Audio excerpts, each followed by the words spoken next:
melampaui segala akal dan pikiran manusia. Itulah yang memelihara hati dan pikiranmu di dalam Kristus Yesus Tuhan kita. Amin. Jemaat yang dikasihi Tuhan, selamat Paskah bagi kita semua. Selamat Paskah bagi kita semua. Terpujilah nama Tuhan.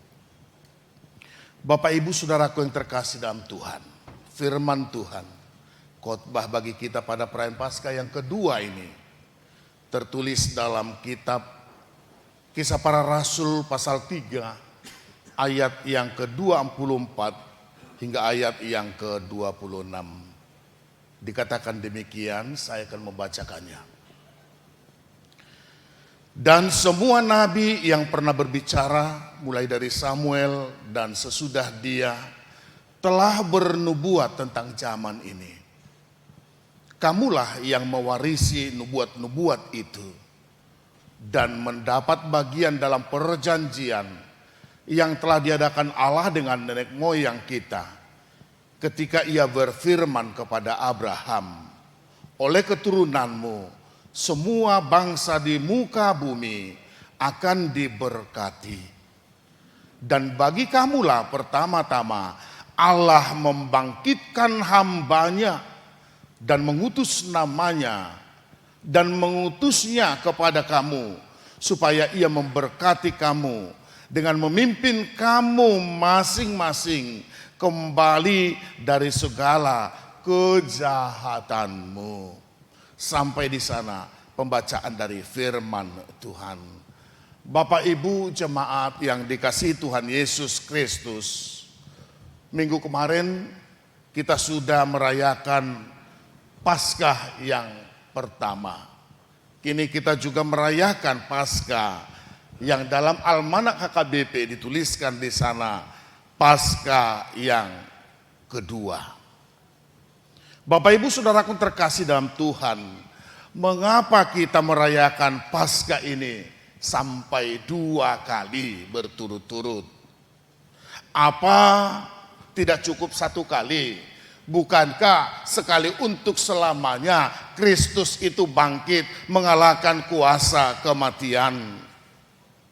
Iya benar Bapak Ibu Saudaraku yang terkasih, sekali untuk selamanya.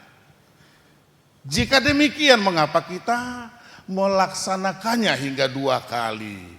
Nah, saudara-saudara yang terkasih dalam Tuhan, Paskah adalah peristiwa dari karya Allah yang begitu besar yang dikerjakan oleh Yesus Kristus, Sang Raja Gereja, untuk keselamatanku, keselamatanmu, keselamatan kita semua, bahkan keselamatan seluruh umat manusia.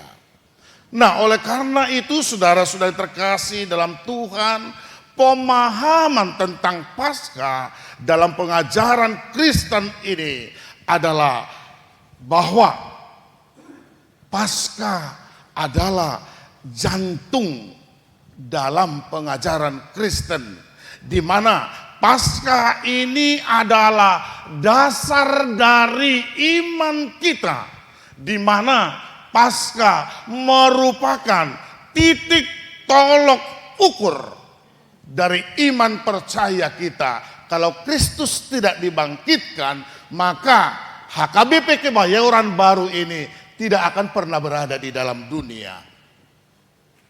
Semua kategorial yang mengumandangkan lagu pujian yang begitu luar biasa malam ini di perayaan Paskah yang kedua juga tidak akan pernah ada. Dan saya berdiri di mimbar ini juga tidak akan mungkin 5 pendeta Seresot Kebayoran ini juga tidak akan mungkin pernah hadir di antara kita. Maka dengan itu, Amang dan Inang yang terkasih, dikatakan bahwa Paskah adalah dasar dari iman percaya semua orang yang mengaku bahwa Yesus sungguh-sungguh Mesias. Yesus Tuhan adalah juru selamat. Jika tidak demikian, maka kita hanya mendengar berita, Yesus itu hanyalah sebagai orang yang baik. Yesus itu adalah orang yang luar biasa baik, hanya sebatas di situ. Nah, oleh karena itu, Amang dan Inang yang terkasih, dikatakan bahwa Paskah adalah dasar iman dari gereja, yang tentunya termasuk di dalamnya Gereja HKBP Kebayoran Baru. Dan kita semua yang hadir di tempat ini mengaku bahwa peristiwa Paskah satu tindakan Allah yang luar biasa dan menjadi dasar iman bagi kita. Apa kata Paulus sehubungan dengan Paskah ini? Jikalau Kristus tidak dibangkitkan, maka sia-sialah iman percayamu, sia-sialah ini persekutuan ini, sia-sialah pemberitaan firman. Tetapi karena Kristus bangkit, tidak ada yang sia-sia. Nah, Bapak Ibu Saudaraku terkasih dalam Tuhan, Paskah dikatakan dasar iman orang yang mengaku percaya kepada Yesus Kristus sebagai Tuhan dan Juru Selamat, bukan sebatas orang yang baik atau orang yang terbaik, tetapi sungguh Dia adalah Tuhan Juru Selamat. Nah, oleh karena itu, Amang dan Inang yang terkasih, patutlah kita merayakannya sampai 2 kali. Kan begitu? Di dalam almanak gereja kita ada 3 perayaan yang kita rayakan sampai 2 kali. Yang pertama, Natal. Yang kedua, Paskah. Yang ketiga, hari turunnya Roh Kudus atau Pentakosta. Nah, hari ini kita merayakan Paskah, di mana kematian tidak berkuasa atas kehidupan, sebab Yesus telah mengalahkannya. Nah, saudaraku yang terkasih dalam Tuhan, topik khotbah kita, topik perayaan kita dalam ibadah Paskah yang kedua ini dituliskan di sana, Allah membangkitkan hambanya. Allah membangkitkan hambanya. Yang kita rayakan hari ini, Yesus telah bangkit mengalahkan kuasa maut.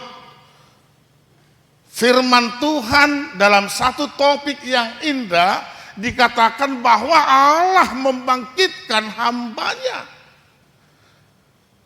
Topik ini merujuk kepada Kisah Rasul pasal 3. Siapa dia hamba Allah yang dibangkitkan itu? Dia adalah Petrus. Nama Petrus tidak asing bagi kita, menginang, karena kita tahu dalam cerita Alkitab dan kita sudah merayakannya mulai dari malam Pasion, Jumat Agung, hingga kini kita masuk ke Paskah.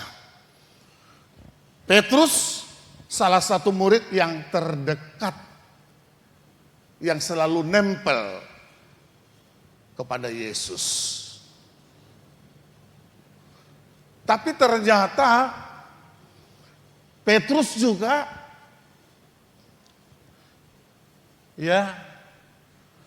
menyangkal Yesus sampai berapa kali? 3 kali. Di satu sisi dia murid terdekat, namun dia menyangkal Yesus hingga 3 kali. Di saat mana?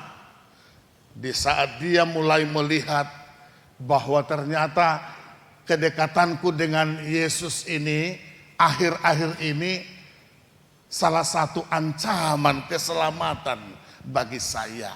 Maka dengan itu dia menyangkal Yesus hingga 3 kali. Nah, Bapak Ibu Saudaraku yang terkasih dalam Tuhan,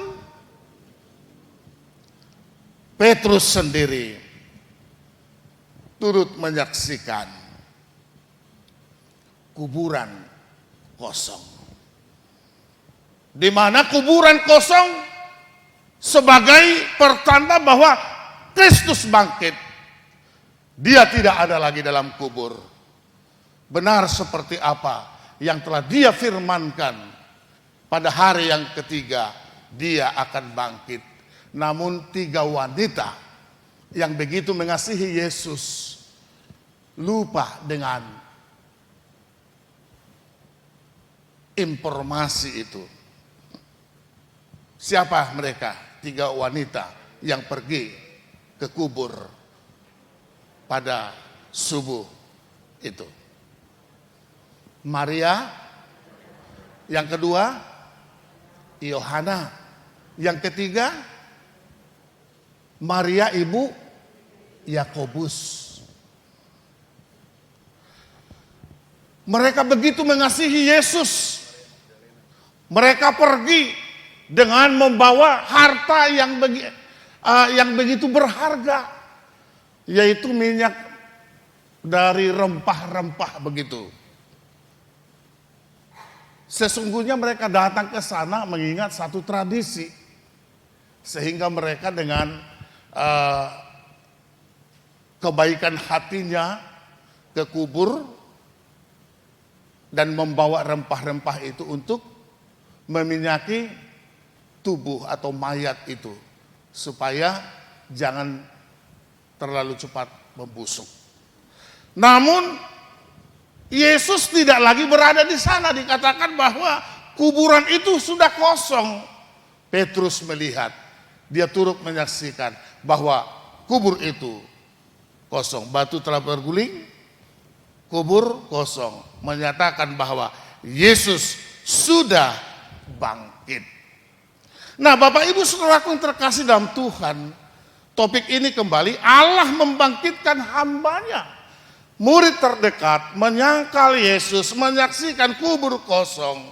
Tuhan pakai dan akan diutus kemana?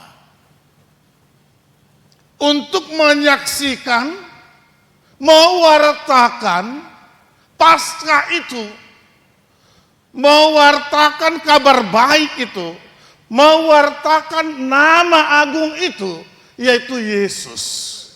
Dalam khotbah ini kita akan melihat Amang dan Inang yang terkasih. Mulai dari pasal 3, kalau kita baca dari ayat yang pertama, sebelum khotbah, teks dari ayat 24 hingga 26, ketika Petrus dan Yohanes mau ke bait suci pada hari petang menjelang sore, di pintu gerbang itu ia bertemu dengan seorang pemuda yang sejak lahirnya dia lumpuh. Dan tiap-tiap hari si pemuda itu ada di sana dengan tujuan untuk meminta belas kasih dari tiap-tiap orang yang melintasi jalan itu.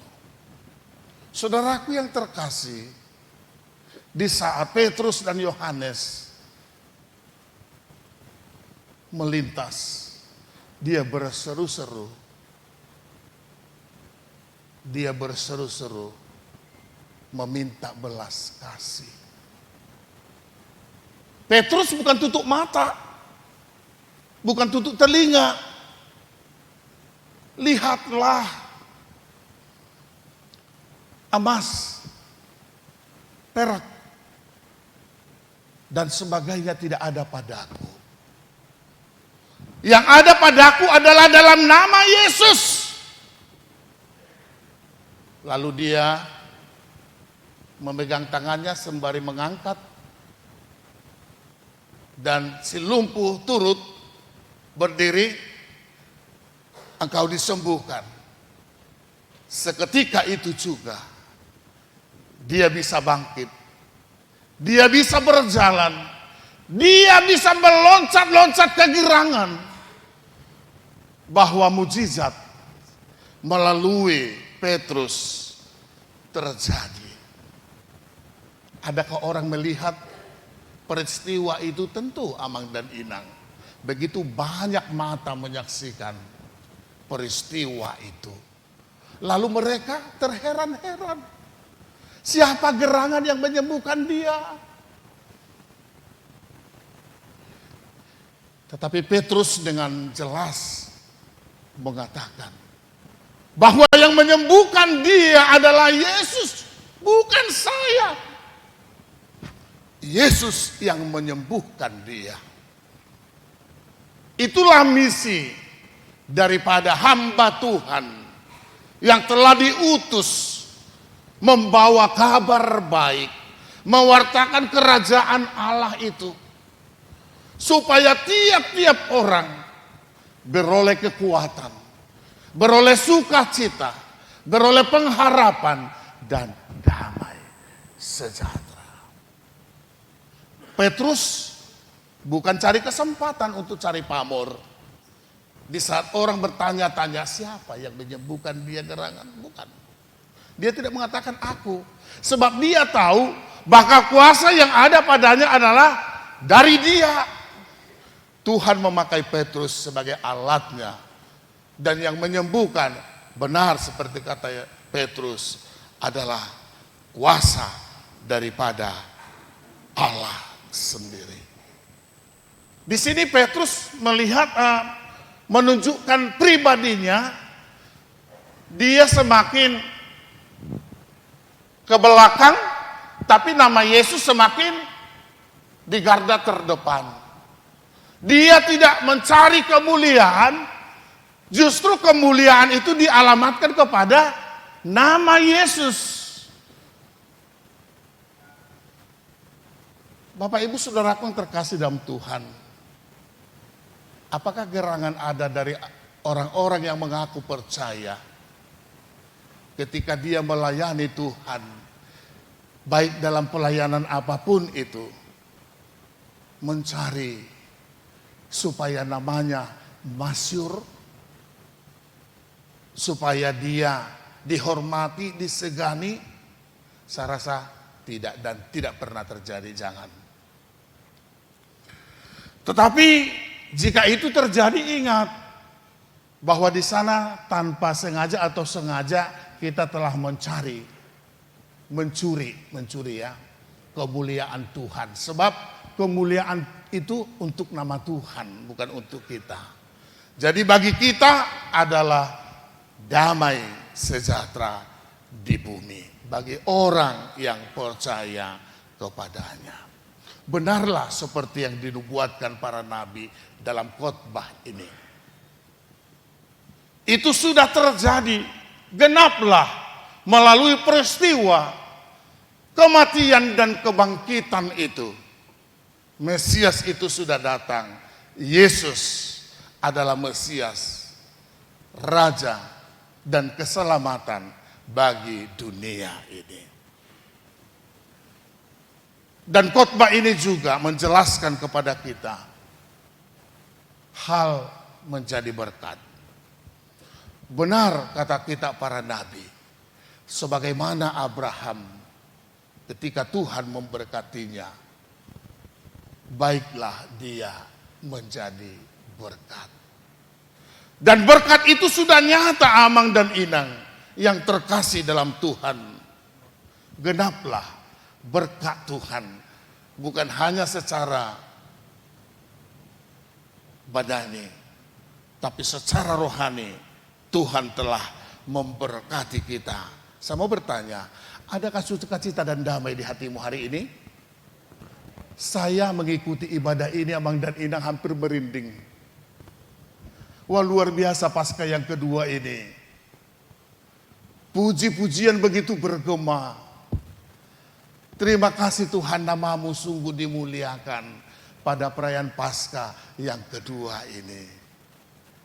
Nah, maka dengan demikian, biasanya kan khotbah selalu menyinggung, wah kalau pesta Paskah yang kedua, yang hadir jemaatnya hanya hitungan jari saja, kan begitu. Tetapi kali ini yang hadir Seperti kata orang Batak, dak kabilangan jari-jari. Ya, jadi luar biasa pasca yang kedua ini. Nama Tuhan lewat kidung pujian sungguh dimuliakan. Terpujilah nama Tuhan. Amin. Iya. Nah baik, Amang dan Inang yang terkasih dalam Kristus Yesus Tuhan kita. Apa sih yang mau dikatakan firman Tuhan hari ini? Tentunya kepada saya juga dan bagi kita semua. Di sini Allah membangkitkan hambanya dan diutus membawa kabar baik itu. Ada satu perkataan dari orang bijak yang mengatakan begini. Satu keteladanan lebih dari 1000 kata dan nasihat.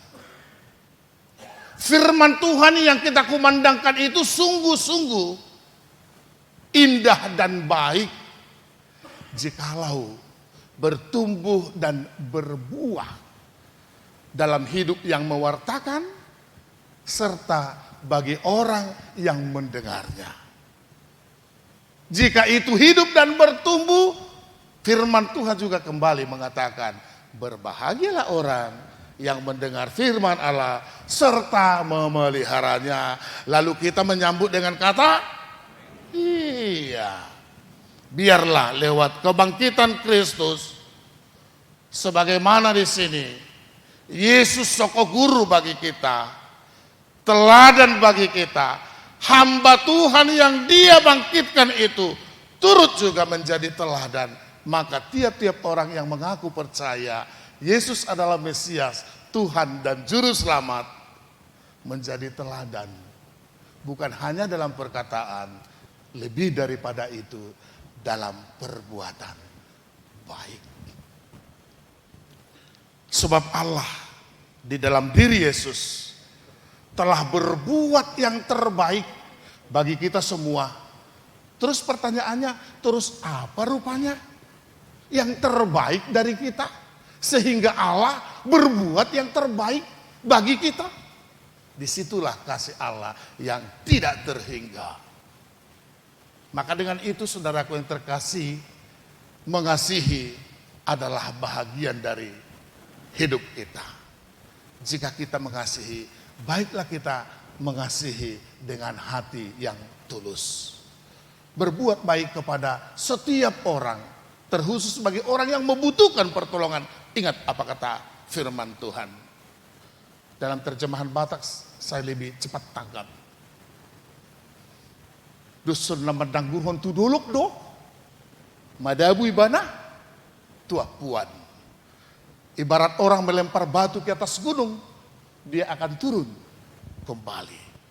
Nah untuk itu, biar jangan sia-sia pengorbanan Kristus, kebangkitannya, maka baiklah kita juga turut hidup di dalam mengasihi satu dengan yang lain. Sebab Allah telah mengasihi kita dari apa yang terbaik baginya. Anak tunggalnya telah rela mati untuk kita.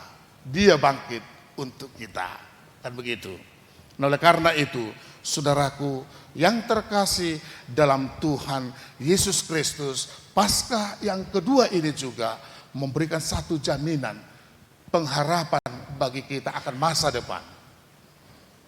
Pengharapan, jaminan masa depan kita. Bukan hanya masa depan dalam saat kita masih ada sekarang. Tetapi masa depan itu berhubungan dengan kehidupan yang kekal. Itu sebabnya iman percaya kita mengatakan, jikalau saudara mati, kamu kemana? Lagu bahasa Batak bukan yang mengatakan, tu surgo. Sairade ma ho. Tu dia hodong mate ho alusima. Jepet tikim ujung naro tu dia hodong mate ho. Dung mate ho alusima. Tu dia tu surgo. Itulah yang dirintis oleh Tuhan. Jalan itu sudah dibukakan bagi kita. Sebagaimana Yesus bangkit, kita juga ke depan di saat Dia datang kembali akan bersama-sama dengan Dia dan kita akan beroleh hidup yang kekal. Sebagaimana dalam Yohanes 3 ayat 16 yang dibacakan oleh Amang Sintua Sitorus tadi. Karena begitu besar kasih Allah akan dunia ini sehingga Dia rela mengaruniakan anaknya yang tunggal, supaya setiap orang percaya kepadanya tidak binasa, melainkan beroleh hidup yang kekal.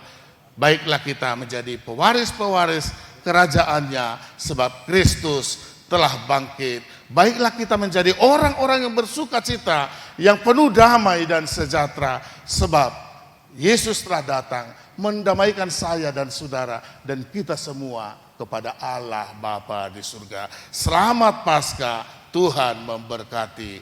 Amin. Kita berdoa. Bapa dalam surga, kami bersyukur Tuhan Maha Baik, yang terbaik yang ada padamu telah Kau utus agar kami beroleh yang terbaik, yaitu pengorbanan Kristus, anak tunggal Bapa, menebus dosa dan kematian, sehingga kami layak menyebut namamu Bapa. Bapa dalam surga, kami bersyukur setiap orang yang mengaku percaya Yesus adalah Mesias, Tuhan dan Juru Selamat, akan beroleh kehidupan kekal, sebab Yesus telah mengalahkan kuasa kematian. Dia bangkit.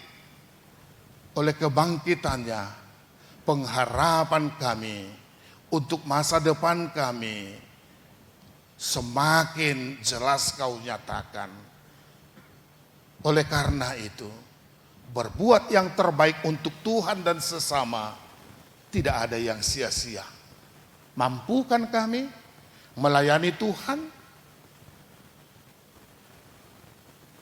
dengan hati yang tulus, sebab itulah kehendak Tuhan, supaya kebangkitan-Mu juga tidak sia-sia dan namamu semakin masyhur dan semakin dimuliakan, dan setiap mulut mengaku Yesus adalah Tuhan, Juru Selamat, Sang Penebus manusia. Berkati gerejamu, berkati para hambamu, berkati jemaatmu yang bersekutu hari ini, maupun yang mengikuti ibadah ini lewat live streaming di tempat masing-masing. Biarlah sukacita dan damai sejahtera yang daripadamu ada di dalam hati kami. Ampuni dosa kami Bapa, di dalam Yesus Kristus Tuhan, Juru Selamat kami yang hidup, kami sudah berdoa dan mengucap syukur. Amin.